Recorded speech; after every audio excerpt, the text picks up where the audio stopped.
Mabuhay at welcome sa isang espesyal na edisyon ng Balitang China, ang inyong paboritong tambayan para sa mga balitang hindi mo alam kung itatawa mo ba o ititirik mo na lang ng kandila. Ngayon, pag-uusapan natin ang bagong mukha ng ekonomiya sa China, ang street vending o ang sining ng pagtitinda sa tabi-tabi. Pero huwag kayong magkamali, hindi ito ang tipikal na tuhog-tuhog lang sa kanto dito sa China. Ang pagtitinda sa kalsada ay isang high-stakes drama, isang fashion show, at kung minsan, isang horror movie. Kaya ayusin ang upo, kumuha ng popcorn, siguraduhin lang na hindi ito luto sa gutter oil at simulan na natin ang kwento. Magsimula tayo sa isang eksenang parang galing sa isang music video. Isipin mo, sa gitna ng mainit na kalsada, may isang babaeng mala K-pop idol ang ganda. Akala mo magpe-perform ng dance cover pero teka, bakit may tumpok siya ng 70 kilong kahel at 18 kilong pakwan, juice stand pala ang ganap ni ate. Pero habang tumitindi ang sikat ng araw, hindi lang juice ang ibinebenta niya. Bigla siyang maglalabas ng sunscreen, papahira ng kanyang mapuputing braso at bago mo malayan, ang juice stand niya ay naging live demo na ng skincare products. Smooth transition, di ba? Isang sandali nagbebenta ng bitamina. Sa susunod na sandali, kutis porselana na ang usapan. Sa kabilang kalsada naman, may isa pang naggagandahang dilag na parang pro kung magpiga ng lemon. Fresh juice daw para sa mga pagod na kaluluwa. At habang pinapanood mo ang video na ito sa social media, may madamdaming background music at voice-over na parang galing sa isang indie film. Sino nga ba ang hindi napapagod? Sino nga ba ang hindi nahihirapan? Sa huli, wala tayong ibang aasahan kundi ang ating mga sarili. Napaka-deep, napaka-inspiring. Pero ang mga netizens sa China, hindi basta-basta nabubudol ang lamig ng reaksyon nila. Ang tanong ng isang nanonood, hanggang dito ba naman sa paglalako, kailangan pa rin ng matinding kompetisyon? Gusto ko lang naman magbenta ng milk tea, kailangan ko pa bang maging beauty queen? At may isang hirit na talagang pamatay, saan sila kumukuha ng tubig? Kung bawat customer ay kailangang hugasan ang baso, nasaan ang lababo? Meron ba silang plumbing sa kariton nila? Dito na pumapasok ang masakit na katotohanan mula sa mga nakakaalam sa kalakaran. Huwag daw kayong pauto. Ang mga naggagandahang tinderang ito ay hindi talaga mga tindera. Sila ay mga influencer. Ang tunay nilang trabaho ay ang mag-acting na parang mga kawawang manggagawa sa kalsada para makakuha ng simpatya, viewers at syempre mga gifts o pera sa kanilang live streaming. Scripted yarn. Sa China ngayon, ang terminong surviving on the streets ay naging isang sikat na hashtag, pero sa likod ng mga filters at ring lights, may mas malalim at mas seryosong dahilan kung bakit biglang dumami ang mga tindero-tindera. Dahil sa walang katapusang trade war sa pagitan ng China at Amerika, ang street vending economy ay hindi lang basta trend, ito ay naging pambansang pagsabog. Ayon sa mga eksperto, ang mga kumpanya ay hindi na kayang ibaba ang presyo ng kanilang mga produkto para labanan ang mga taripa, kaya marami sa mga maliliit na negosyo ang napipilitang magsara. At kung matuloy ang plano na tanggalin ang tax exemptions sa maliliit na kargamento, asahan ang sunod-sunod na pagsasara ng mga pabrika. Ang resulta? 10 milyong bagong tambay na mapipilitang lumabas sa kalsada para lang may makain. Kaya ang mga dating nagtatrabaho sa air-conditioned na opisina o pabrika, heto na ngayon, nakikipagsapalaran sa init at alikabok. At dahil maraming magaganda at batang kababaihan ang nawala ng trabaho, ang pagtitinda sa kalsada ang naging huling baraha nila. Ang nakakatawa o baka nakakaawa, ang pagbabagong ito ay tamang-tama sa hilig ng mga lalaking mamimili na tumambay sa mga kalsada, pero huwag akalaing madali ang buhay tindero. Ito ay isang gubat, dito ang malakas lang ang nagtatagal. May isang kwento sa isang probinsya na talagang simbolo ng tindi ng burokrasya at kawalang hiyaan. Isang babaeng tindera ang maagang pumunta sa kanyang pwesto, pero laking gulat niya nang makitang may 4 na dambuhalang basurahan sa mismong spot niya. Noong kumprontahin niya ang lokal na opisyal, ang sagot sa kanya ay, "Diyan naman talaga ang basurahan noon pa." Kahit nagpakita ang babae ng resibo na nagbayad siya ng kaukulang fees para sa pwesto, nagmaang-maangan ang opisyal. Sabi niya, wala siyang natanggap na pera. Hindi lang yan, nagpadala pa siya ng mahigit 10 mga enforcers para harangan ang kariton ng babae para hindi makalapit ang mga customer. Sa gitna ng desperasyon, may lumapit na babaeng opisyal. Akala ng tindera, dahil pareho silang babae, makakakuha siya ng kaunting malasakit. Pero nagkamali siya. Ang babaeng opisyal pa mismo ang nag-utos sa mga tauhan niya, isog nyo pa ang basurahan, dikit nyo sa kariton niya. Sa sobrang galit, kinuhaan ng video ng tindera ang buong pangyayari at pinost sa internet. Siyempre, pumanig sa kanya ang publiko. Pero sa totoong buhay, hindi laging nananalo ang bida. Kinagabihan, bumalik ang opisyal na nang-api sa kanya at binantaan siya, burahin mo ang video kundi malilintikan ka. Kahit matapang ang babae, natakot din siya kaya habang pauwi ay nakatutok ang kamera niya sa paligid para sa proteksyon. At pagdating ng umaga, ang lahat ng videos niya ay burado na sa internet dahil sa matinding censorship. Ganyan kabilis ang cleaning service sa China. Habang lumalaki ang street economy, lumalaki rin ang inis ng mga mamamayan. May mga reklamo na pati ang mga mayayaman na naka-Mercedes o BMW ay nakikisali na rin sa pagtitinda sa harap ng mga kondominium na nagiging sanhi ng pagbara sa mga entrada. At ang masakit, ang tinda nila ay mas mahal pa kaysa sa mga regular na tindahan. Dahil sa vending boom na ito, ang traffic sa mga lungsod na dati nang masikip ay naging impyerno na. Ang mga entrance ng subway, mga intersection, at pati na ang mga mismong lane ng sasakyan ay sinasakop na ng mga vendors.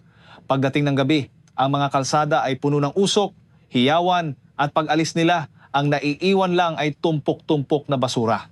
Ang tawag ng mga residente sa kanila ay cancer ng lungsod. Kapag kumapit na, mahirap nang tanggalin. At ang mas malaking problema, ang mga legal na restaurant na nagbabayad ng buwis at upa ay unti-unting namamatay. Isang may-ari ng restaurant ang hindi na nakapagpigil ng galit. Sabi niya, tignan nyo naman, mula doon hanggang dito, hinarangan na nila ang buong harap ng tindahan ko. Alam kong kailangan nilang mabuhay, pero nagbabayad ako ng libu-libong upa bawat buwan. Patas ba ito? Sabi naman ng isang influencer, may isang food street na tuluyang nagsara noong isang taon dahil hindi nakasabay ang mga restaurant sa kompetisyon ng mga street vendors. Paano ka nga naman lalaban kung ang mga katapat mo ay nakasuot ng mga daring na damit, sumasayaw habang naglalako, at ang mas malala, 2 taon nang nakaharang sa mga fire exit? Sa mundong ito, ang tapat at sumusunod sa batas ang laging talo, habang ang mga pasaway ang laging panalo.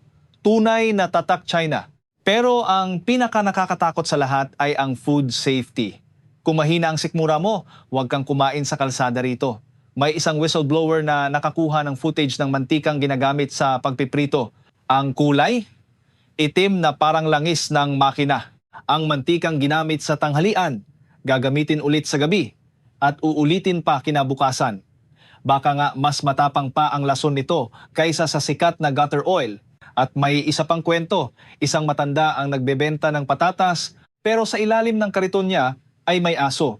Habang hinahaplos niya ang aso, diresto siyang humahawak sa pagkain nang hindi naghuhugas ng kamay. Ang resulta, patatas na may side dish na balahibo ng aso. Pero ang mga bata paglabas ng eskwelahan, doon pa rin nagkukumpulan. Sabi ng iba, mas masarap pa raw kasi ito kaysa sa pagkain sa kantin. Pero sino ang makakasiguro kung anong uri ng kemikal na ang naiipon sa katawan ng mga batang ito? Bakit nga ba nananalo ang mga maduming kariton na ito laban sa mga maayos na restaurant? Simple lang, dahil sa kanilang 4 na dirty cheat codes. Una, ang high na tactics sa lokasyon. Ang mga street vendors ay eksperto sa pag-amoy kung nasaan ang pera. Kapag nakita nilang malakas ang benta ng isa, agad silang tatabi doon. Kahit saan may tao, nandoon sila. Ang mga restaurant nakapako sa isang pwesto. Kapag naging ghost town ang lugar, mamamatay ang restaurant sa taas ng upa, pero ang vendor lipat lang ng kabilang kanto. Pangalawa, ang guerrilla tactics. Sila ang unang sumasalubong sa mga customer sa bukana pa lang ng subway o mall. Bago ka pa makarating sa restaurant, nakuha na nila ang budget mo at ang atensyon mo. Kahit gaano pa kaganda ang interior ng kainan mo, kung busog na ang customer sa merienda sa labas, wala ka ng silbi. Pangatlo, ang sob-story power. Sila ay mga henyo sa pagkuha ng simpatya. Wala po kaming kita, pambayad lang sa swimming lesson ng anak ko o kaya naman ay gagamit ng mga linyang nakakaiyak. Sa internet may template na ang mga kwento nila. Laging may tatay na sugarol, nanay na may sakit, kapatid na kailangang pag-aralin at 2 taong gulang na anak na binubuhay. Parang pangtalaandig na drama pero pangkalsada version. Pang-4, ang attention economy. Sa panahon ng short videos, ang atensyon ay pera. May mga magagandang babae na nagtitinda pero ang totoo ay mga live streamers pala habang nagpo-post. nagtatanong sa stream kung sino ang gusto nilang akitin. Subukan mong bumili ng tinda nila, baka magalit pa sila dahil props lang pala ang mga iyon para sa shooting. May mga nakasuot pa ng Sun Wukong costume o mga lalaking sumasayaw ng mas malala pa sa mga babae para lang mapansin. Pero sa likod ng makulay na palabas na ito, may mga babala ang mga veteranong tindero. Hindi raw ito para sa mga mahihina ang loob, may mga unwritten rules sa kalsada. Kahit sabing free zone ang isang lugar, may mga invisible owners o mga hari-harian sa pwesto. Ang mga baguhan na hindi alam ang kalakaran ay madalas nasasangkot sa gulo. Kailangan mong magsimula sa pinakadulo ng kalsada at makakaabante ka lang kung may aalis o susuko sa pwesto nila. Marami ang nabigo. Sa internet, puno ng mga hinaing. 3 araw na akong walang benta, parang guguho na ang mundo ko. Marami ang gustong sumubok pero pagkarinig sa mga kwento, nawawalan na ng loob. Pero para sa iba, wala silang choice.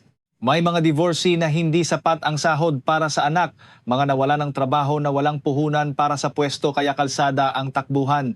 Ang mga babaeng naka-full makeup at bihis na bihis habang naglalako, baka sila ang tanging inaasahan ng buong pamilya nila. Habang patuloy ang pagbagsak ng ekonomiya, may bagong trend na lumitaw. Ang traveling vendors. Mga kabataang gustong maglakbay pero walang pera. Ang diskarte. Sa umaga, turista, sa gabi, tindero sa mga tourist spots para may pambayad sa biyahe. Gamit ang kanilang credit score sa Alipay, nangungupahan sila ng mga kagamitan. May isang estudyante pa nga na nakitang gumagamit ng parang exoskeleton suit na galing sa sci-fi movie habang nag-iihaw ng sausage. Mukha man itong futuristic na paraan ng pagnenegosyo para sa mga netizen, ito ay patunay ng kahirapan ng kabataan. Kailangan mo na palang maging Iron Man para lang makapag-travel. Sa huli, may isang eksenang parang galing sa isang thriller movie, isang tindero na nagsasabing lahat ay meron ako. Kapag tinanong mo kung may ghost stories ba siya, sasabihin niyang meron. Lahat meron. Kapag dumating ang pulis at sinabing bawal magtinda, sasagot lang siya ng, bawal pala rito sa night market, para lang makalusot. Isang tao na parang isang buong food street sa dami ng kayabangan at diskarte. At sa kabilang dako, sa dilim ng kagubatan, may mga taong may social anxiety na nagtitinda ng mga lamang loob ng baboy nang walang ilaw. Ang boses nila na bumubulong ng puso, atay, bato sa gitna ng dilim ay parang eksena sa horror film. Pero ito ay paraan lang nila para mabuhay nang hindi nakikiharap sa maraming tao. Sa gitna ng trade war, ang mga kalsada ng China ay naging battleground sa pagitan ng mga tindero, mga opisyal at mga mamamayang naghahanap ng paraan para makaligtas. Lokohan, lamangan at tumpok-tumpok na basura ito ang magulong enerhiya na bumubuo sa tunay na mukha ng China ngayon. Isang higanting bansa na pilit na bumabangon kahit kailangan pang gumamit ng exoskeleton suit para lang mag-ihaw ng sausage. At diyan nagtatapos ang ating kwento sa Balitang China. Hanggang sa muli, manatiling gising, manatiling matalas at higit sa lahat, bantayan ang inyong mga bulsa at sikmura